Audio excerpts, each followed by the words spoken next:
Buenas noches tengan todos los televidentes del Canal 2, el canal de Nuestra Gente. Bienvenidos al gran resumen semanal del informativo Nuestra Gente. Como siempre, aquí estamos todos los sábados de 7 a 8 de la noche por este canal entregando lo mejor de esta semana en el informativo. Con la cámara de Jorge Calvo, quien les saluda Cristian Peñate Bocio, damos un abrazo cariñoso en este sábado glorioso, sábado de descanso para cada uno de ustedes. No olviden seguirnos a través de nuestra página web www.canal2.co www.canal2.co. Usted nos puede ver a través del internet y a través de nuestros dos canales, Global TV, Canal 2, y en el canal 116 del cable operador en Cali. Usted nos puede ver y próximamente vamos a estar en el canal 102. Así que nos complace en este sábado glorioso estar con ustedes y poder decirles los temas interesantes de la Semana Mayor, la Semana Santa. Una pausa, ya regresamos.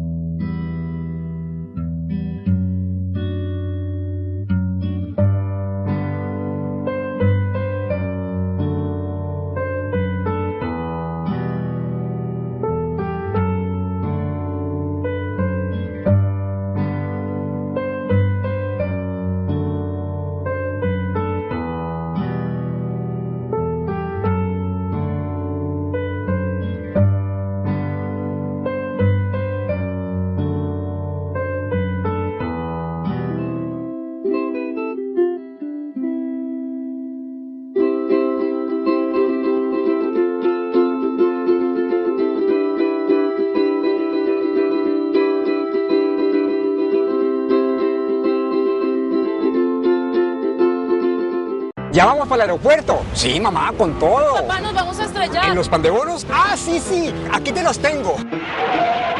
Aquí no puedes parquear. Ah, no me demoro. Es muy lindo tu parqueo, ¿no? ¿Vos no sabes quién soy yo? Eso, ese. Ah, muy bien.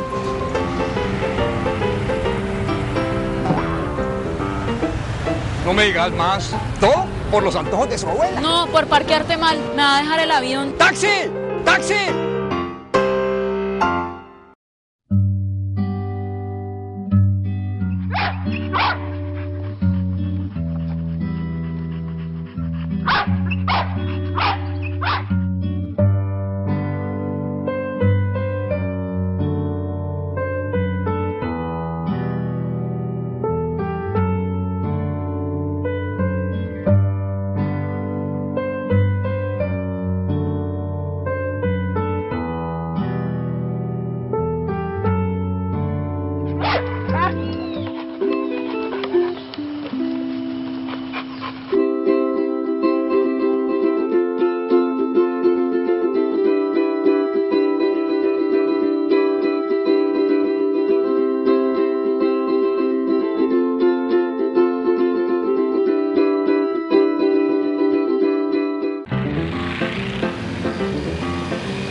Este semáforo no lo hago yo, ni todo que fuera. ¡Y se te ocurra! Estaba enrosado. Papá. Mira tu rosado. Casi nos mata. Me pillaron otra vez. ¿Cuándo irá a aprender?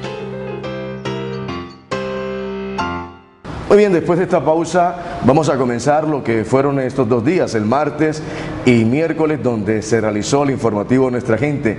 El día martes hablamos sobre el tema de cómo está el tema de la religiosidad en la Semana Santa, si se ha perdido el fervor de la Semana Santa o no, y cómo analiza el tema de la Semana Santa desde el punto de vista de un pastor que estuvo aquí con nosotros, el pastor que realmente nos ayudó, el pastor López de la Iglesia Evangélica. También estuvo con nosotros un judío, una persona que realmente, el siervo Mor, Francisco, que estuvo con nosotros, hablando sobre la posición de la iglesia en torno a la Semana Mayor, y nosotros, quien les habla, Cristian Peñate Bocio, estuvo representando a la iglesia adventista. Desde estos 3 puntos de vista, ¿cómo analizamos la Semana Santa? ¿Qué se espera de la Semana Santa? ¿Cómo se celebra la Semana Santa? Quiero adelantarles algo. La iglesia adventista no celebra la Semana Santa, simplemente conmemora cada 13º sábado el tema del lavamiento de pies, que es el rito de humildad, y también del consumo del vino, que representa la sangre de Cristo, y también el pan, que representa el cuerpo de Cristo.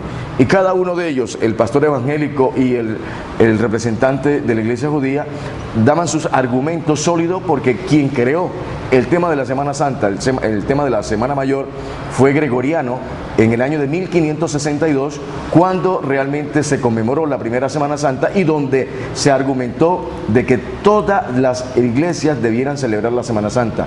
Hay algunos que toman la Semana Santa como un descanso, como unas vacaciones, se van a playa, se van a acampar. Otros fervientemente van a cada una de las iglesias y son fervorosos para poder participar de los monumentos y de los sacerdotes y de sus ceremonias eclesiásticas.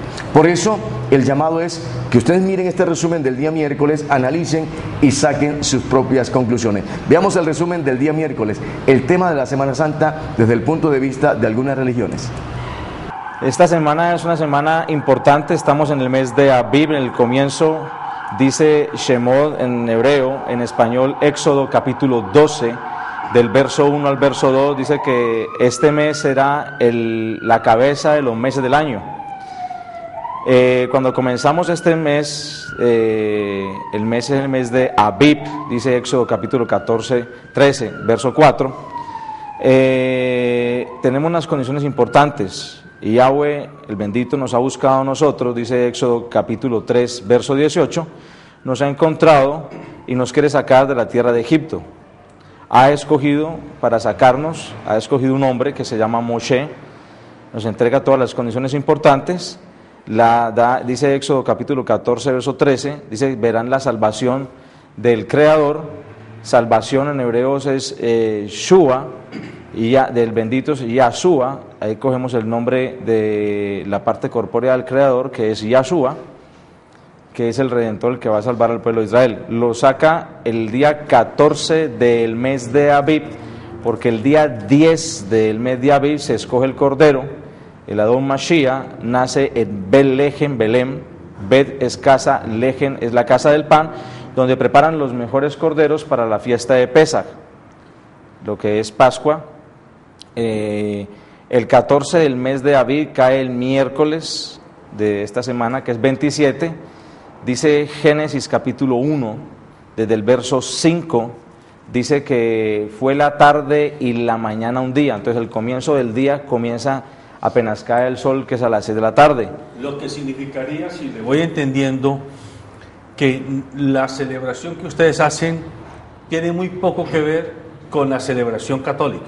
Perfecto, te estoy llevando la orientación de saber cómo es el horario, cómo es las cosas, en qué y estamos la nosotros. coincidencia cronológica, por Perfecto. ejemplo, de la Semana Mayor Católica con la Semana Pascual de ustedes, Sí. es una coincidencia cronológica, pero no tiene que ver con el calendario, llamémoslo, de su religión con respecto a la católica. Ya, perfecto.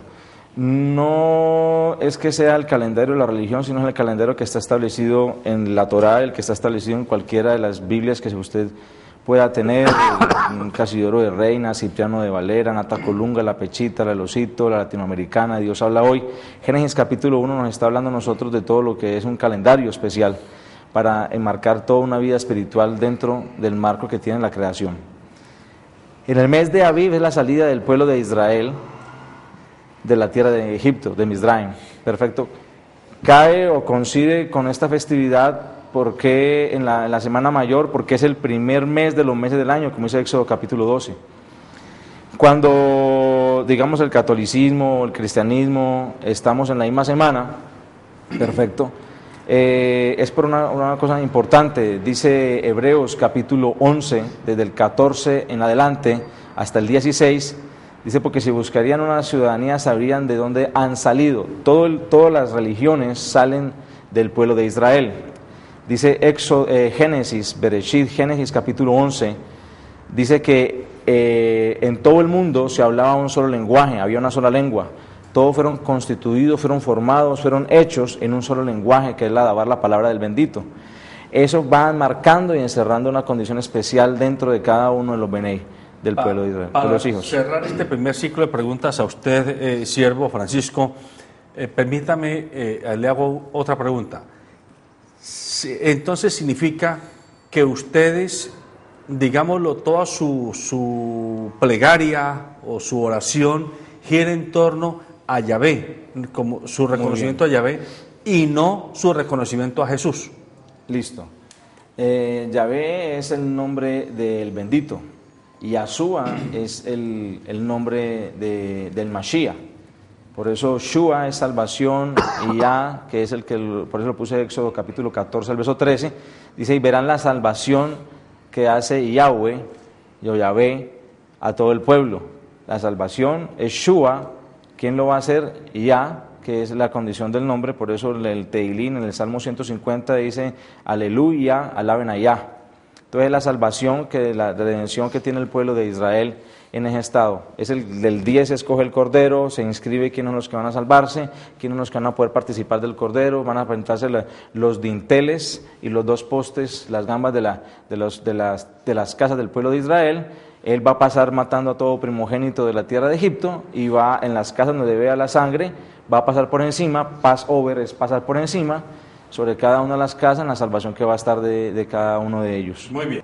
Nosotros como cristianos, la connotación que se le da a la Semana Santa es celebrar la obra redentora de Cristo en la cruz. Lo que nosotros hacemos desde el Domingo de Ramos, de este domingo que acaba de pasar, es celebrar la obra que empezó a hacer Jesucristo por nosotros en la cruz. Básicamente nosotros somos cristocéntricos, nos guiamos todo, gira alrededor de Cristo. Lo que celebramos en este tiempo, como lo decía mi hermano Moré, es la pasión de Jesucristo, la obra que nuestro Señor hizo en la cruz, ¿sí? Y posteriormente la resurrección el día domingo. Y esa celebración que ustedes hacen, ¿qué coincidencias y qué diferencias tiene con el ritual de la Iglesia Católica? Con el ritual de la Iglesia Católica, yo diría más bien una diferencia que hay, es que nosotros esto lo celebramos todos los días. No hay para nosotros una semana en sí específica en el año. Tenemos la celebración porque se está celebrando en el mundo, ¿cierto? La Semana Santa, pero nosotros celebramos todos los días lo que Jesucristo hizo por nosotros en la cruz. Celebramos todos los días lo que el Señor hizo, la obra redentora de Cristo en la cruz y su resurrección. Lo que significa que el Jueves Santo y el Viernes Santo literalmente para ustedes no existe como tal. Sí existe. A ver, la Biblia dice que el Señor creó todos los días, que Dios creó todos los días, por ende todos los días son santos, ¿sí? No hay solo una Semana Santa, todos los días son santos y todos los días nosotros tenemos que estar recordando la obra que Jesucristo hizo en la cruz. El domingo lo hablábamos en la iglesia y hablábamos acerca de cuando nosotros decimos la Semana Santa. Cuando se dice la Semana Santa, mucha gente lo toma ya como una semana de vacaciones, como algo que se ha tergiversado totalmente. Pero lo que nosotros tenemos que estar haciendo a diario es recordar la obra de Cristo en la cruz. No lo celebramos porque lo vemos no en la religión tradicional, en la religión católica, lo vemos como algo que se hizo allí. En el caso del lavatorio de los pies, fue una muestra de humildad de parte de nuestro Señor Jesús. Amén. Pero no lo celebramos nosotros porque reconocemos que es algo que el Señor hizo allí. No es, nosotros como cristianos no somos una religión. Jesucristo, siempre nos cuenta la Biblia que siempre tuvo inconvenientes, no con los pecadores, sino con los religiosos. De hecho, la palabra dice que Jesucristo abomina la religión. Entonces, cuando vemos tradiciones, nosotros no las llevamos a cabo. Predicamos la palabra en este momento, en esta semana, la palabra que tiene que ver con lo que tuvo que hacer. Pero las tradiciones como tal no las llevamos. Ya. Muy bien, doctor José Alberto. Partiendo desde el punto de vista del calendario gregoriano, que fue creado por Gregorio XIII en el año de 1582, vemos que la tradición comienza de allí, celebrando la pasión y muerte, resurrección de Jesús, el lavamiento de pies y también el consumo del pan y el vino, pan que realmente se connota que es el cuerpo de Cristo y el vino que connota que es la sangre de Cristo Jesús cuando murió en la cruz del Calvario. Partiendo de ese calendario vemos que hay muchas variaciones en torno a la Semana Mayor, como los católicos, ¿verdad?, con el calendario gregoriano establecen una Semana Mayor, una Semana Santa, que solamente ellos la ubican en el cuarto mes o en el tercer mes, como en este caso está cayendo en el año 2013, que está cayendo en el tercer mes de este año 2013, y no hay una Semana Santa exacta. Si usted ve la Semana Santa, doctor Tejada, y cada uno de los televidentes y nuestros invitados, el Pastor López y el líder Moré, realmente no hay una fecha exacta para cada año, 2012, 2013, para el próximo año 2014, ya la Semana Santa no va a ser en el mes de marzo, va a ser en el mes de abril, o sea que no hay una fecha exacta. Por lo tanto, la Iglesia Adventista, sus dirigentes no conmemoran el tema de la Semana Santa, sino que aplican esa Semana Santa a hacer una semana de oración, una semana de recogimiento, una semana de énfasis espiritual, una semana donde en algunas de nuestras iglesias se coloca la película de la Pasión y Muerte de Jesús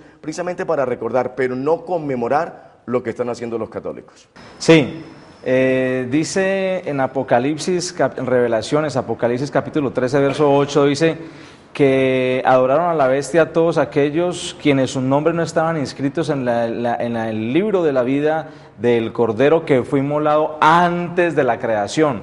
¿Qué quiere decir eso? Génesis en hebreo es Bereshit. Bereshit, que es Génesis, la creación fue creada en el séptimo mes. Debe haber un comienzo para comenzar, yo decir, perdón la redundancia, que del primer mes hasta el séptimo tiene que haber pasado algo, pero dice que la redención tiene que haber hecho antes de la creación, dice Apocalipsis capítulo 13, verso 8.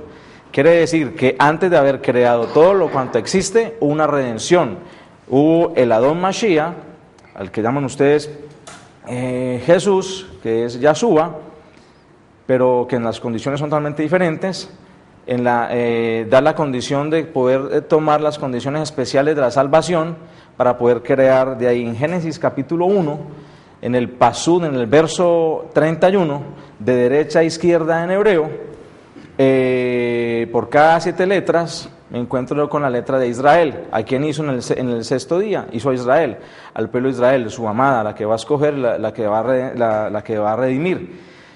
Hace una condición importante: el cordero que se va a sacrificar en la fiesta de Pesaj, que es la que estamos nosotros ahorita, que comenzamos nosotros el 14, el que se va a inmolar, se va a matar, tiene que ser en la hora especial, que es a las 3 de la tarde, hora nona, perfecto, porque a las 12 de la noche te tienen que salir, dice en Éxodo capítulo 12, y a las 12 de la noche viene siendo las 6 de la tarde, para el comienzo del día 15. De saber para seguir hilando el garito y no irnos a perder. Y insisto, todo esto que yo digo, lo digo con una precariedad total, porque no soy ni exégeta bíblico, ni teólogo, ni nada siquiera aproximado. No sabemos si decir un mito, un prejuicio histórico o una confirmación histórica de que los judíos, o mejor, el pueblo judío, no reconoció a Jesús. Y eso explica la pasión y muerte de Jesús. Quiero decir con esto que de alguna manera hay vertientes de la historia de las religiones que dicen que cuando llegó Jesús y se declaró a sí mismo como el rey de los judíos, allí fue donde comenzó la hecatombe, llamémoslo así, de esa iglesia primitiva que él lideraba, porque el pueblo judío no podía reconocer que ese hombre se autoproclamara como el rey de los judíos, cuando ustedes ya tenían claro que Yahvé estaba por encima de cualquier pretensión de un individuo, en este caso Jesús. Ya, perfecto. Por eso hice una condición especialmente de quién era Jesús, algo hablo de Jesús y algo hablo de Yahshua. Perfecto. No se habla de religión. El único verso que habla de religión es en Santiago, Jacobo, Santiago capítulo 1, verso 27, que es visitar a las viudas, tener cuidado con los huérfanos. Esa es la única parte que habla de religión. El pueblo de Israel, el judaísmo, no es una religión, es un estado, una condición de vida. Segunda de Samuel capítulo 7, verso 23, dice que Yahweh escogió al pueblo y le puso un nombre de Israel. Hizo prodigios, grandezas para exaltar su nombre.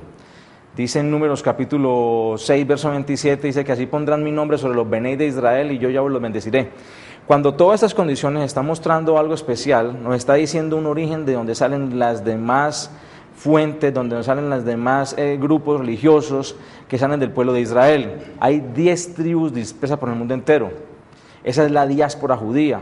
Ahora tenemos el canciller de España que manda un comunicado al mundo entero diciendo que todos, que en 1482 salen los judíos sefaradíes de España, de Palo de Moguer, y todos los apellidos terminados en Z o en vocal UNS, que por favor se arrimen a la Cancillería española para poder tener su pasaporte español sin necesidad de tener ningún documento, porque es la diáspora judía. El 90% de la población colombiana son judíos sefaradíes, porque llegaron con las barcazas de Cristóbal Colón, siendo Colón un judío.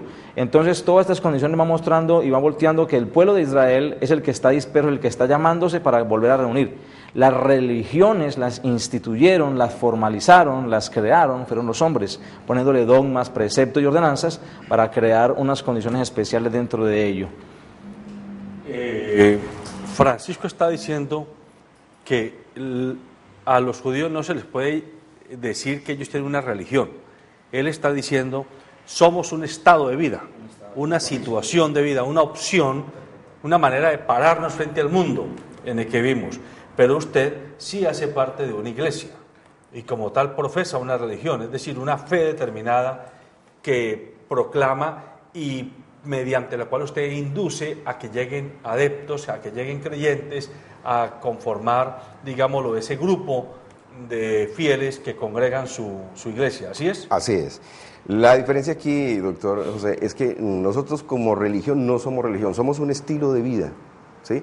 No es religión como tal. Nosotros somos un estilo de vida, el cristianismo es un estilo de vida, ¿sí? No es religión.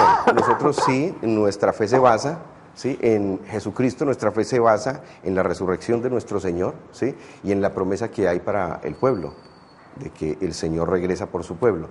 Pero no somos religión, somos un estilo de vida. Pero a ver, entonces usted termina pareciéndose a lo que me está diciendo el siervo Moré, que me dice, es que nosotros no somos una religión, somos un estado de vida. Usted dice somos un estilo.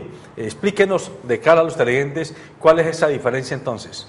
Pues la diferencia básicamente, doctor, ya que el siervo Moré nos cuenta también de que ellos no son una religión, sino un estilo de vida, seríamos casi igual allí. No tenemos una religión, no nos guiamos por unas, por así decirlo, tradiciones, sino por la obra que Jesucristo hizo. ¿A quién predicamos? Predicamos a Jesucristo, ¿sí? Yo me atrevería a decir que sí hay una diferencia fundamental, Cristian, y usted por favor ayude, porque el siervo Moré está diciendo, es que nosotros somos de alguna manera, no lo dijo explícitamente, pero yo trato de interpretarlo, y me corrige por favor, aquí no estoy tratando yo de, en absoluto, direccionar las opiniones de ustedes, ni más faltaba.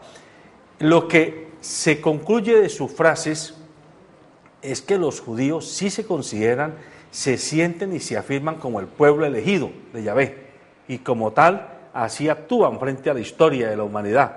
Es cierto, mire, en la Biblia registra que el pueblo judío era el pueblo, digamos, por tradición en el tiempo de Israel, cuando después del paso del pueblo de Israel, siendo, digamos, esclavo de los egipcios en la época de los faraones, allí manda un líder que era Moisés y saca por peregrinación casi 40 años y pasando por el desierto a ese pueblo de Israel que está buscando ¿qué? Buscando la tierra prometida donde fluía leche y miel. En ese lapso, Dios quiere más al pueblo de Israel, al pueblo judío, lo quiere más, lo consiente, lo tiene a tal punto que en el desierto lo cubría del sol, del fatigante sol con una nube y por la noche con una columna de fuego trataba de huir de las feroces fieras que querían, maltratar al pueblo de Israel. Y Dios lo cubría a tal punto, doctor José Alberto Tejada y televidentes, a tal punto quería el pueblo de Israel, quería el pueblo hebreo, lo quería tanto que le brindó y le proporcionó alimento celestial, el tan llamado maná. Le daba maná, todos los días le proporcionaba, menos el sábado. Obvio, el sábado era el sábado del Señor y Dios no quería que el pueblo de Israel trabajase el día sábado, por lo tanto el día sábado no bajaba maná, y aquellas personas que guardaban de jueves para viernes o de miércoles para jueves, el maná se le dañaba el maná. Entonces Dios protegía al pueblo de Israel. A tal punto que Dios protege al pueblo de Israel, que usted ve en este momento, en el año 2013, no ve a ningún judío mendigando por las calles de las calles de este mundo. No ve un judío mendigo para un trabajo, para el sustento de su familia. Todos los judíos se unen de tal manera como pueblo unido para fortalecerse el uno del otro y tienen las bendiciones de Dios. Eso ahora. Espérese, todo el tiempo. todo el Eso tiempo. ahora. No, todo el tiempo los judíos han tenido la bendición de Dios, hasta tal punto, hasta nuestros días. La Biblia lo registra de esa manera. Las bendiciones del pueblo judío están registradas allí. Ahora, hay una parte que dijo nuestro siervo Francisco, y es relacionado al tema de la religiosidad. El pueblo judío era un pueblo destinado para ser elegido por Dios. De ahí provenía todo. Pero cuando viene Cristo Jesús, ¿verdad? Él promueve un liberalismo interesante de acuerdo a lo que él quiere proclamar. Él siendo un líder, ¿verdad? Donde él parte de la historia, empieza a decir, no es como se están, digamos, haciendo en estos momentos. Por ejemplo, voy a colocar solamente un ejemplo y lo voy a hacer como usted dice, señor director, con plastilina para los televidentes. Querían realmente, por ejemplo, en el tema de la ley de Dios, del cuarto mandamiento, el sábado, querían agregarle una serie, el hombre quería agregarle una serie de instrumentos para cargar el sábado. Y Dios dijo, Dios es Dios del sábado. Cristo Jesús dijo, el sábado fue hecho por causa del hombre y no el hombre por causa del sábado. Entonces, realmente en esa connotación, Cristo vino a quitar esas arandelas, esas pesadez que tenía el decálogo cuando Dios entregó en el monte Sinaí a Moisés, le entregó el decálogo, empezó a quitarle esa serie de arandelas que le pesaba al ser humano, especialmente al judío, y ahora cuando Cristo predicaba, decía, señores, ustedes pueden recoger espinas, le decía a los discípulos, en sábado, pero si ustedes hacen algo malo en sábado, sí es condenable, pero si hacen el bien, no es condenable. Vino a liberar, en otras palabras, Jesús en ese entonces. De ahí parte la religión, la religión católica, porque cuando coloca a Pedro, lo coloca como el obispo, el principal obispo, comienza la religión. ¿Por qué surgen tantas? Y ya, deme un minuto más. ¿Por qué surgen tantas religiones? Por las interpretaciones que se le dan a la Biblia, ¿verdad? Y ahí sale una serie de religiones. La palabra religión significa el cordón que une al cristiano con Dios. Esa es la palabra religión. Y por eso cada una de las iglesias que son conformadas en una forma armoniosa con la dedicación de Dios son religiones, no son sectas, sino son religiones. Esto fue lo que pasó el día martes. Ahora vamos a pasar el día miércoles. Quiero hacer un breve resumen referente al día martes. El día martes, el tema de la religiosidad se ha perdido en Cali, en el Valle, en Colombia y en el mundo entero. Pero se espera que el fervor de ahora de un nuevo mandatario, como es el Papa Francisco I, le dé la trayectoria, la trascendencia, la importancia en torno a que el tema de la religiosidad se dé en la Semana Mayor. Y no solamente en la Semana Mayor, sino todos los días de los 365 días que compone un año para acercarnos más a Dios. Pasamos al día miércoles. ¿Qué pasó el día miércoles? Hablamos de un tema muy relacionado al dolor y sufrimiento. Estuvo el doctor Gilberto Hernán Zapata, que es el contralor del municipio de Santiago de Cali. Ustedes dirán, pero ¿qué tiene que ver un contralor con el tema del dolor y el sufrimiento? No, él habla mucho de ese tema porque escribe un libro sobre la eutanasia. Estuvo también el panelista Norberto Tascón, es diputado del departamento del Valle, hablando sobre este eje temático, y dos invitadas especiales, Natalie Agudelo y también estuvo Elizabeth Valencia. Ellas, una representa como artista, la otra representa como comunicadora social y también como profesora del SENA y como comunicadora de una radio en Suecia. Realmente un tema interesante. ¿Usted cómo soporta el dolor? ¿Usted cómo el sufrimiento lo soporta a través de los mecanismos liderados por la espiritualidad, comunicándose con Dios? Con la pérdida de un familiar, de un papá, una mamá, un hijo, un sobrino, un amigo, ¿cómo lo soporta usted? Realmente impactante desde el punto de vista sentimental, cómo uno conlleva el dolor y el sufrimiento para poder seguir adelante. La pérdida de un ser querido, sin lugar a dudas, mis estimados televidentes, eso golpea mucho al ser humano, pero hay que reponerse, hay que ser propositivos, hay que ser activos, hay que recrearnos y hay que sobrellevar la vida a pesar del dolor que tengamos. Por eso quiero que ustedes vean este resumen preparado para ustedes en torno a este tema, el dolor y el sufrimiento, ya que estamos en Semana Mayor, en Semana Santa. Pues desde la experiencia que he tenido con habitantes de calle, yo he elaborado desde hace muchos años con la Fundación Samaritanos de la Calle. No vengo en representación de la fundación, fue una invitación parte como experiencia propia de vida. Ese es un tema bastante complicado en este ámbito de habitante de calle, porque son personas que lo dejan todo, dejan familia, dejan los mejores puestos de trabajo, por, digamos, refugiarse en algo que son las drogas, y pues llegar hasta un punto extremo que llegar al calvario, perder los dientes, el cabello, contraer miles de enfermedades, y pues ya tratar luego en algunos de volver a resocializarse es un sufrimiento. De verdad dejar aparte todo esto, buscar el amor de su familia para poder, el amor propio para poder salir de esto, se vuelve una situación bastante complicada, y pues muchas fundaciones siempre han intentado sacar a esas personas, ayudarlas, y muy pocas lo han logrado. Pero pues siempre está como la buena voluntad y el amor de otra gente para que se pueda lograr esto aquí en la ciudad de Cali. Todos los casos no son iguales, ¿no? Y todas las percepciones y los sentimientos de las personas pues no son iguales. No obstante, yo creo que de manera general, los seres humanos cuando sentimos el dolor, inmediatamente hay un rechazo de parte nuestra. Yo creo que es algo natural e inherente del ser humano. Pero yo siempre me preguntaba, ¿no? ¿Cómo será si a uno se le muere un hijo? ¿Cómo será si se le muere su papá, su mamá, un familiar muy, muy cercano? Y eso pues a veces me inquietaba, pero volvía y se me olvidaba, hasta cuando llegó a mi puerta. Hasta cuando me llegó hace 2 meses, perdí a mi padre. Mi padre, pues un ser excepcional, nos dejó muchísimos valores, nos enseñó muchísimas cosas, y la verdad yo había hecho el duelo como durante los 18 días cuando él estuvo en la clínica. Yo todos los días estaba llorando, ¿no? Estaba como haciendo el duelo, pero tenía también la esperanza de que de pronto él iba a salir bien de la clínica. Yo siempre oraba y oraba todos los días. Y un día dije, Dios mío, pero si tú eres el dueño, el Señor y el dador de la vida, si tú la tomas, yo voy a estar aceptando esto. Y si tú permites la vida, que ojalá sea con calidad de vida, con salud, pero que se haga tu voluntad, yo no voy a luchar más con esto, pero voy a hacer todo lo que esté de mi parte para tratar de que haya una recuperación. Sin embargo, no la hubo.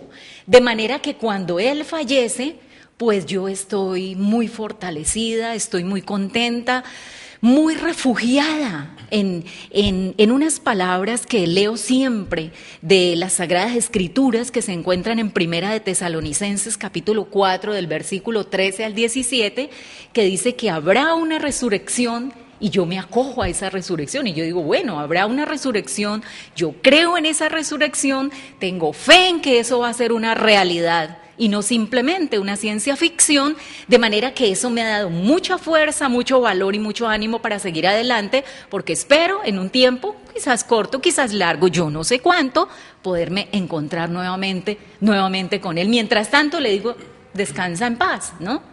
Entonces, eso nos ha permitido en casa tener mucha fuerza, mucho ánimo y valor para poder enfrentar el dolor que es ineludible. Obviamente, la ausencia del ser querido es supremamente grande, pero eso nos ha ayudado de verdad a fortalecernos y a continuar adelante con ánimo y con alegría inclusive.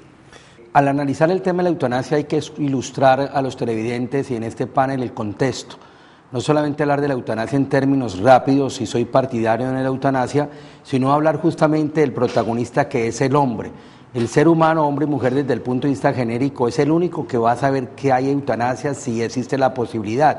Particularmente, más de 4 décadas he tenido la oportunidad, reitero, de estudiar las dimensiones de la eutanasia. Pero antes de hablar de la eutanasia, que es eu bueno thanatos, muerte, muerte buena, muerte dulce, es las diferentes connotaciones. Hay que analizar no solamente desde el punto de vista de ayudar a bien morir, hay que pregonar una calidad de vida y consecuentemente una calidad de muerte. Pero a la par del estudio de la eutanasia que hemos realizado al interior de la Universidad de Santiago de Cali, en el grupo tanatológico y que está dirigido y coordinado de nuestra parte, adscrito al CEIDE, es decir, adscrito al Ministerio de Educación Nacional, hemos propuesto de una eutanasia pasiva. La eutanasia pasiva es aquella ayudar al paciente a bien morir, sin generar ninguna inyección letal, sino dejar lo mínimo para que tenga una calidad de vida y consecuente una calidad de muerte. Ese concepto de tema de la eutanasia va de la mano con algo importante que es la tanatología. La tanatología es una ciencia moderna que aparece en el siglo XIX o siglo XX a través del ruso, que empieza a analizar que el tanatólogo no es aquel que prepara el cadáver, cuando éste expira, desde luego, cuando el ser humano ya es como tal ser humano pasado, sino por el contrario empezar a analizar todos los alcances de la muerte humana. ¿Qué es la cultura frente a la muerte humana? Se convirtió en otra obra, en un tabú. Y analizar la tanatología del paciente, como bien lo decía Elizabeth, en su aspecto propio de su progenitor, todo lo hemos vivenciado, pero no existe una cultura frente a la muerte humana, así como existe la cultura del bebé, del feto, del embrión, del embarazo, del parto, también debe existir una cultura frente al ser humano que va a morir en algún momento. Y además de ello, el proceso del duelo. Elizabeth Kubler-Ross es una médica norteamericana, y la doctora Isa Fonnegra es la médico psicólogo en Colombia que más han trabajado la temática del duelo, el duelo anticipatorio, que creo que fue el que empezó a hacer Elizabeth. Entonces yo lo que invito es a reflexionar en torno al proceso del duelo anticipatorio, el proceso del duelo que se da de una manera súbita cuando hay una muerte que no estaba programada, un accidente de tránsito, un síndrome, un infarto agudo del miocardio que no estaba programado para la familia que falleciera, pero ante todo es el contexto frente a la muerte humana. ¿Cuál es la actitud nuestra frente al perder un ser querido? Ya no va a estar, ya físicamente hay que replantear roles, hay que asumir, porque si usted no enfrenta el duelo, desafortunadamente va a tener un vacío, es como tener una herida y usted no la sana, no se puede colocar el vestido nuevo.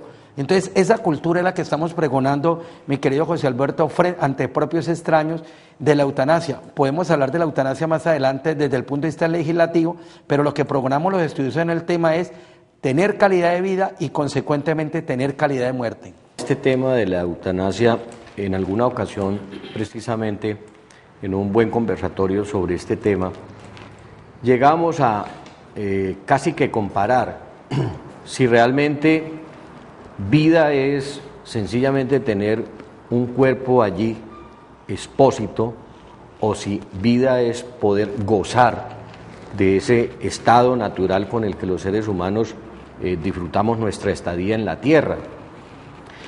Y con algunas personas concluíamos que hasta dónde está condenada una familia a tener que aceptar a su ser querido en un estado de padecimiento tal, en el que muchas veces tortura no solamente a ese ser humano que está allí, en un lecho de enfermo como tal, en una condición de total discapacidad, donde tanto mental como física casi que no se tiene dominio de nada.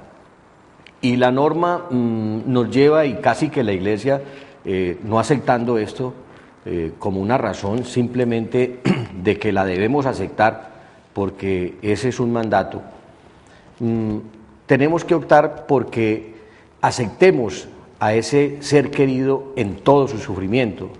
Yo voy mucho más allá, yo sí soy del criterio que uno no tiene capacidad de decisión en ese momento. Los médicos en estudios muy precisos han determinado que ese paciente que ha llegado a ese estado no es capaz de decidir por sí solo.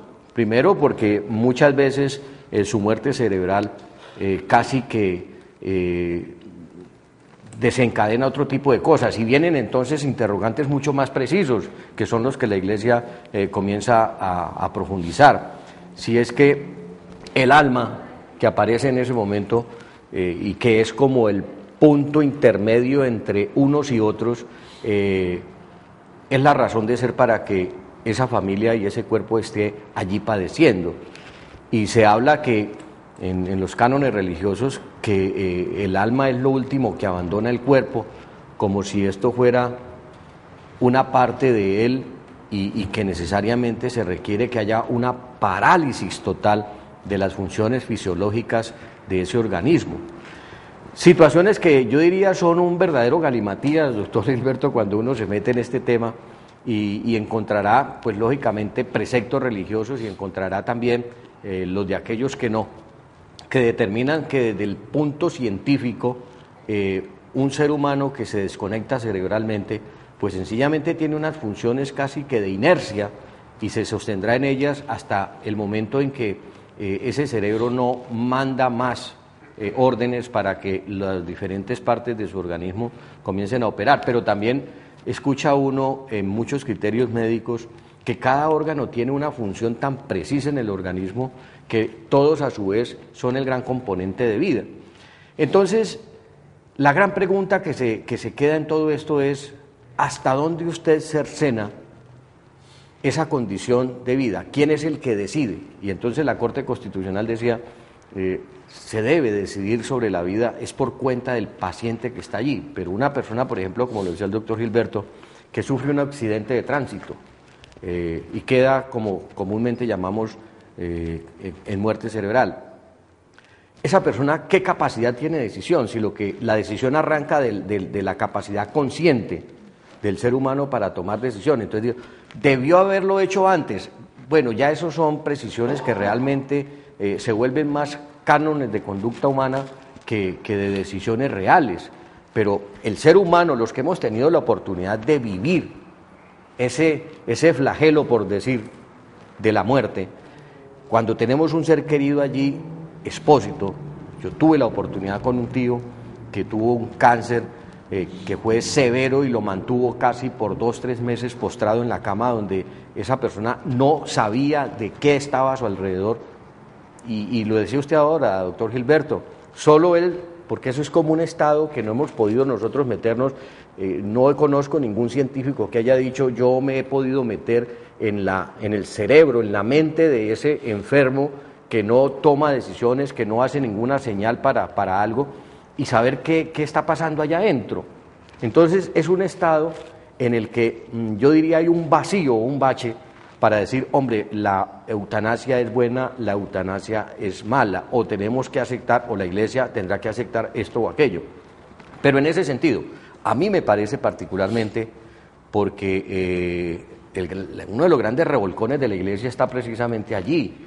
Benedicto XVI fue capaz de decir, hombre, el uso del condón hay que hacerlo moderadamente.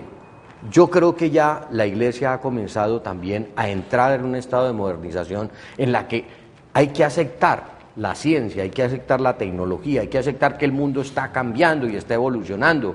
Y eso es importante cuando la Iglesia comience a verlo como una razón válida. Pero en materia de la eutanasia, yo sí creo que la legislación ha sido muy laxa, en el sentido de solamente dejar como en manos del paciente la decisión, cuando eso se vuelve una incógnita total, especialmente para estos casos.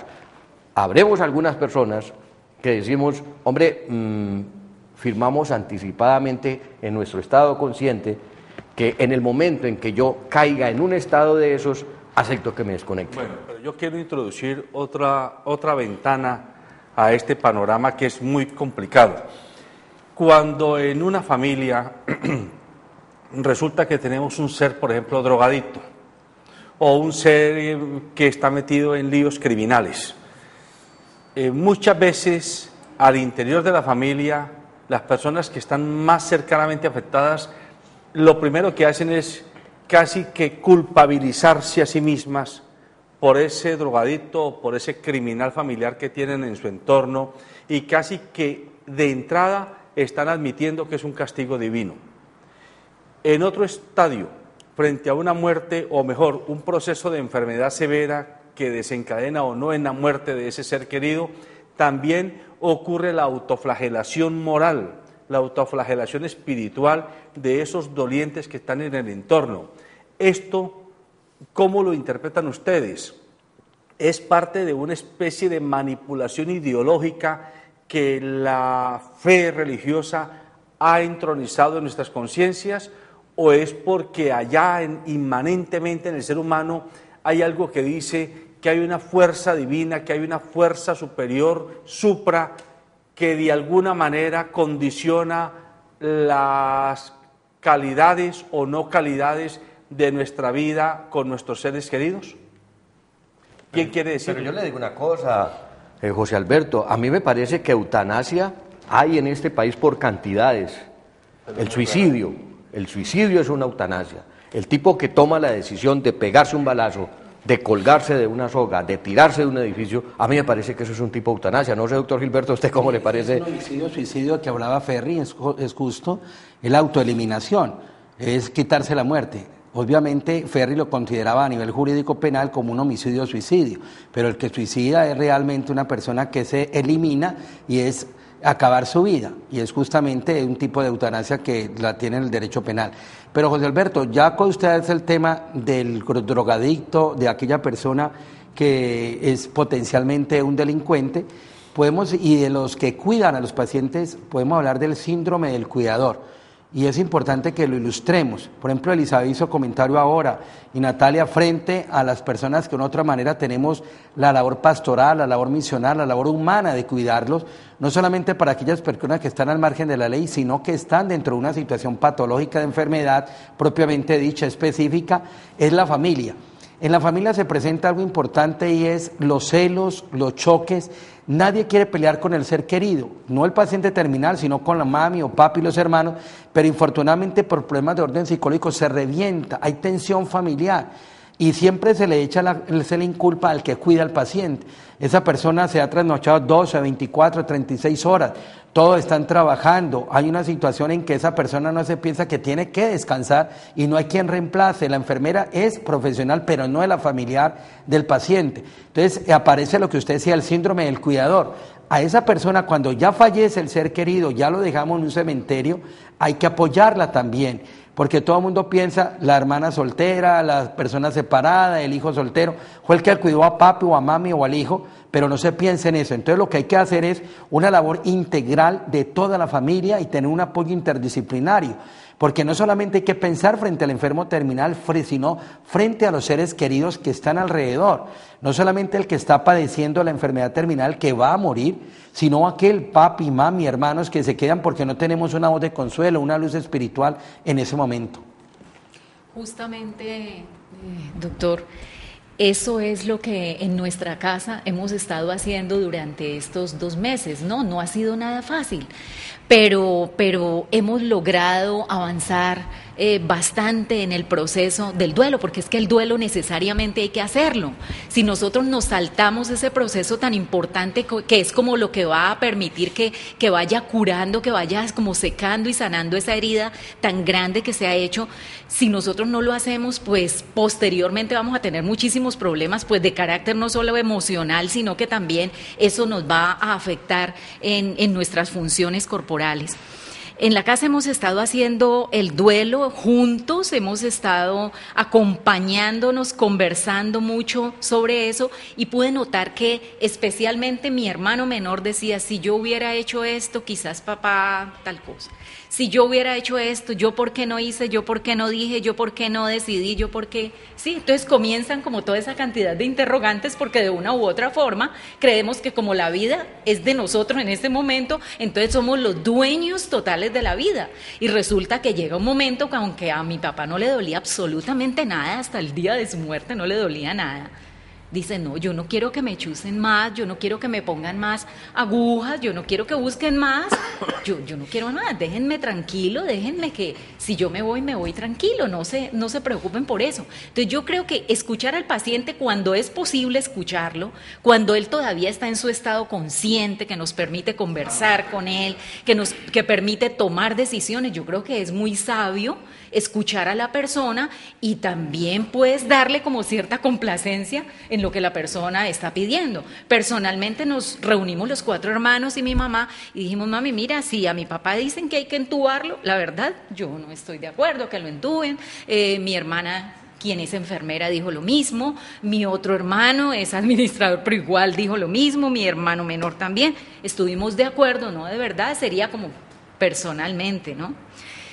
Sería como prolongar una tortura para la persona, creo yo, y de verdad nosotros no llegamos a ese extremo. De todas maneras, quiero reiterarles que yo le pedía y le pedía y le pedía a Dios con muchísima fe y con lágrimas en mis ojos, me arrodillaba como mirando al cielo y le decía, mira, por favor, si tú lo vas a llevar, pues por favor llévalo tranquilo, mañana, hoy, cuando tú quieras, cuando tú decidas, yo acepto eso y todos hemos de aceptar eso.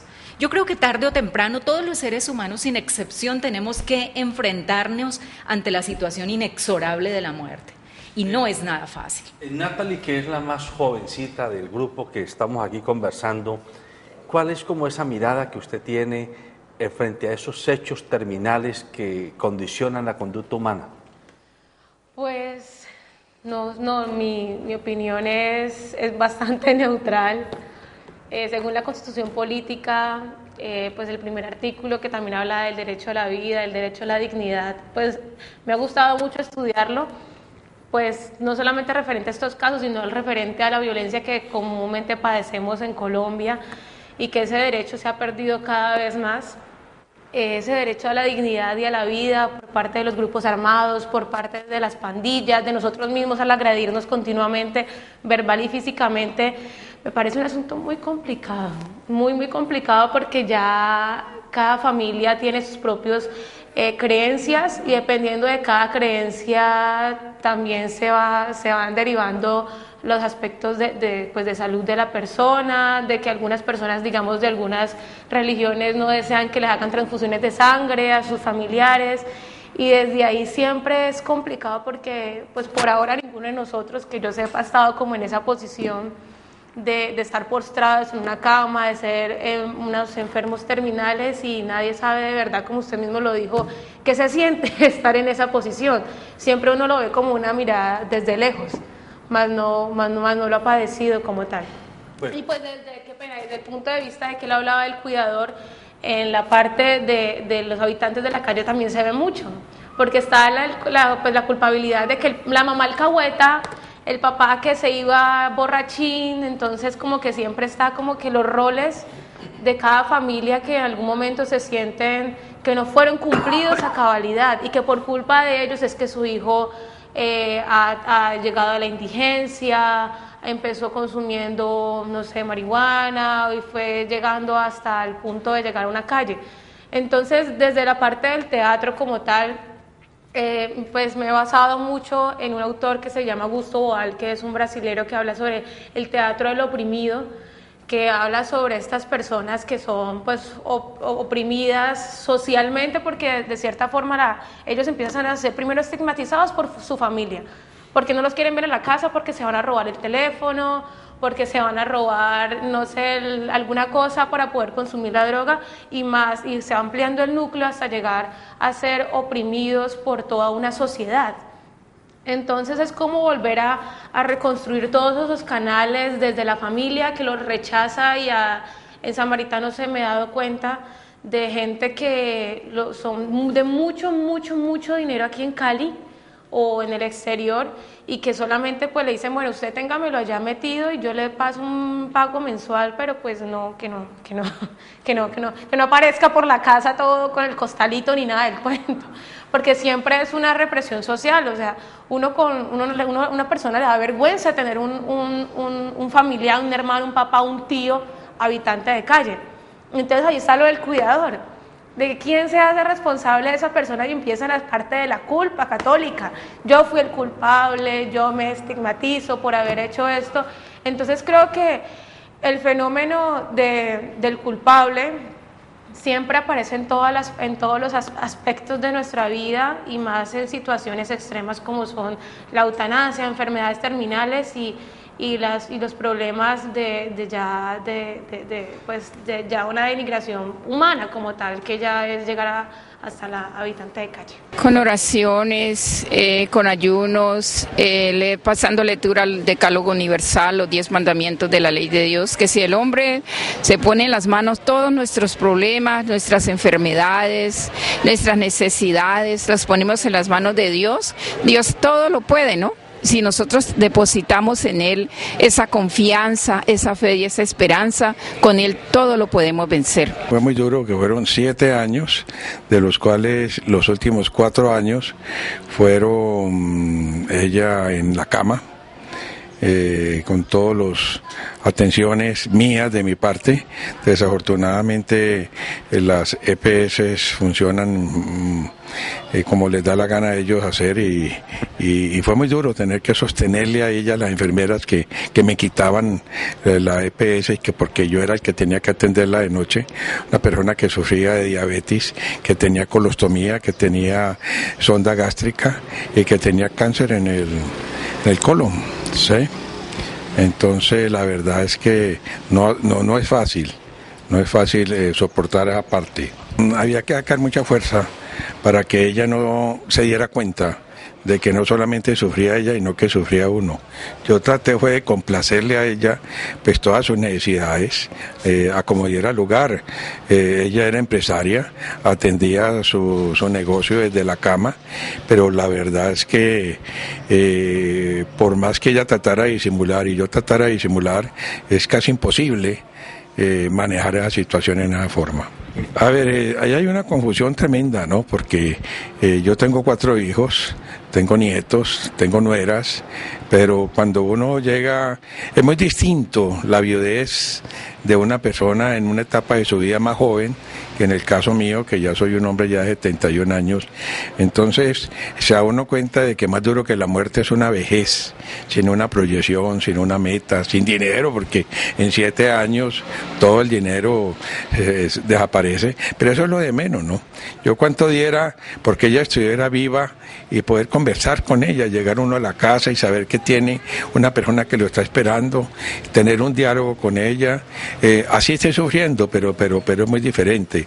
Los hijos tienen sus propias metas.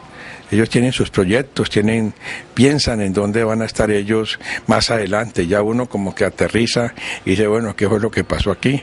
Ya la situación es totalmente diferente. Entonces empieza uno a sentir soledad, angustia, desubicación, que algo le falta. Y adicionalmente a eso, uno viviendo en la misma casa donde ella falleció, pues yo a veces le digo a Dios, decirle que venga, que conversemos, que me cuente dónde está, cómo se siente allá donde está. Es duro. Qué bonito esa parte final de este testimonio de este hombre mayor que dice, a veces le digo a Dios, decirle que me cuente, que venga a conversar conmigo. Me parece que ahí hay una señal de fe, una señal de comprensión que la existencia humana va más allá del tiempo y el espacio terrenal que tenemos. Muy bien, esto fue lo que pasó el día miércoles y quiero concluir con este tema del dolor y el sufrimiento. Usted se lo tiene, si usted lo ha padecido o si usted tiene un familiar con una enfermedad terminal, cáncer, leucemia o cualquier otra, no se agobie. Deposite su espíritu, su corazón y su mente a Dios, Dios le va a consolar. No espere que otra persona le consuele, solamente Dios puede consolarle en el dolor que le embarga en estos momentos.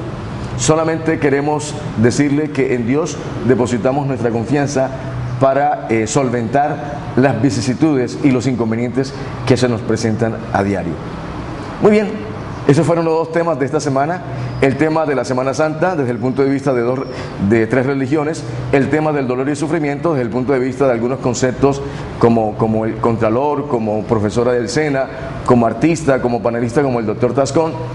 Y ahora quiero decirles algo al concluir el programa. Este gran resumen semanal del informativo de nuestra gente espera que ustedes hayan reflexionado y si no lo ha hecho, lo invitamos a que reflexionen. Medite en Jesucristo, medite en Dios, que le ayude a poder ser una persona diferente. No olviden que las familias son los núcleos importantes de una gran sociedad y si usted conforma la familia con papá, mamá e hijos, esto va a fortalecer, a tener buenos principios, buena comunicación con Dios y vamos a estar y ser mejores en la familia de Cali, en la familia del Valle y por supuesto de Colombia y vamos a alejarnos de tantos problemas que tiene nuestra nación. Con la cámara de Jorge Calvo, quien les saluda a Cristian Peñate Bocio, queremos desearle una feliz noche, un feliz fin de semana. Espero que oren, mediten y se acerquen a Dios.